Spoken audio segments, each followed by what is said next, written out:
non-uniform speed. I have already explained you everything. So when a body covers unequal distances in equal intervals of time, the speed of body, when a body covers unequal distances in equal intervals of time, the speed of body is said to be non-uniform speed. Now one more thing which you should understand here is, we describe the rate of motion of such bodies in terms of their average speed. What does it mean? Just look here. As I have told you that in non-uniform motion, if the speed of the body is non-uniform,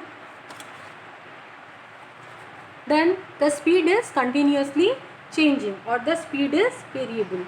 अगर एक body की speed non uniform है तो उसका मतलब क्या हुआ कि उसकी स्पीड बार बार चेंज हो रही है. सो अभी जो मैंने आपको लास्ट एग्जांपल दिया था कि if you are going to the market from your home, तो आप एक नॉन यूनिफॉर्म स्पीड पे चलते हो बिकॉज ऑफ द ट्रैफिक.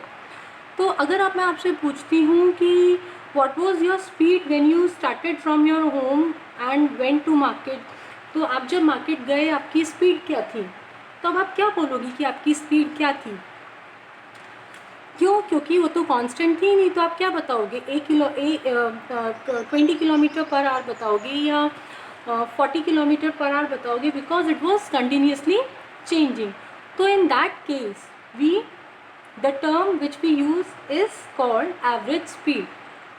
हम किस तरीके से अपनी स्पीड डिस्क्राइब करते हैं? अगर स्पीड नॉन यूनिफॉर्म होती है तो हम एवरेज स्पीड यूज़ करते हैं. How will you calculate this average speed? What is the average speed?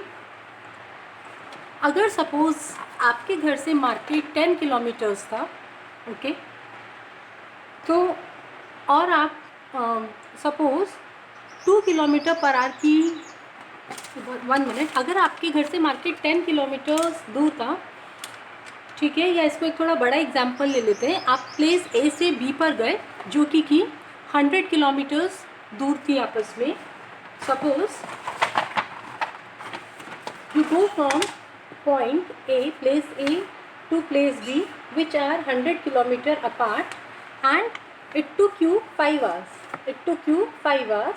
ठीक है, और आपका मोशन कैसा था? आपकी स्पीड कैसी थी?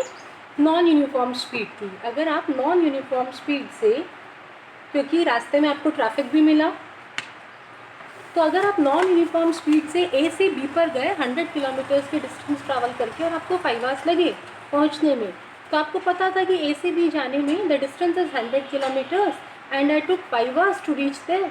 तो ऑन एन एवरेज हमने कितने की स्पीड पे अपनी कार ड्राइव करी होगी? What is the distance you traveled? 100. What is the time? 5. So it comes out to be 20 kilometer per hour. So that means you traveled at a speed of 20 kilometers per hour, you will say. And this is called the average speed. This is called the average speed. It does not mean कि आप सारे time पूरी journey में A से B तक 20 पे ही चलते रहे. कभी आपकी स्पीड 40 भी हुई होगी और कभी आपकी स्पीड 15 भी हुई होगी, बट ऑन एन एवरेज आपकी स्पीड कितनी है पूरी जर्नी के लिए? 20 kilometre per our. Is that clear? This means what? अगर आप 20 किलोमीटर पर आवर से इस 100 किलोमीटर को चलते तो आप कितने ये 100 किलोमीटर्स 5 आवर्स में ट्रैवल कर लेते. Okay, so when the speed is non uniform, how do we describe the speed of the body? By giving its average speed. And what is the formula for average speed?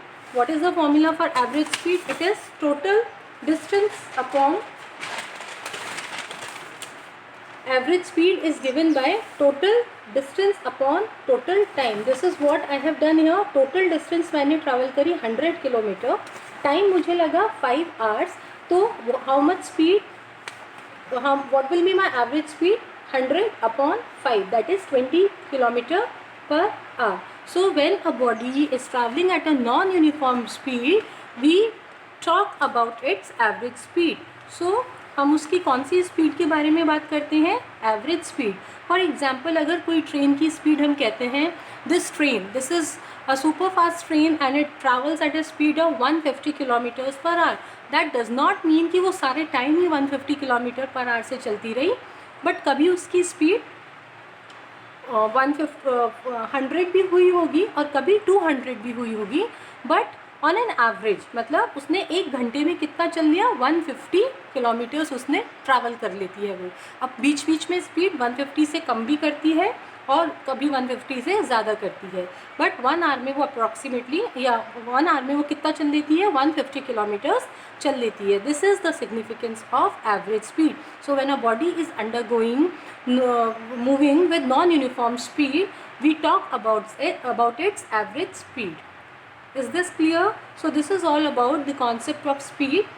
Just go through the video once again to have a better clarity. Thank you.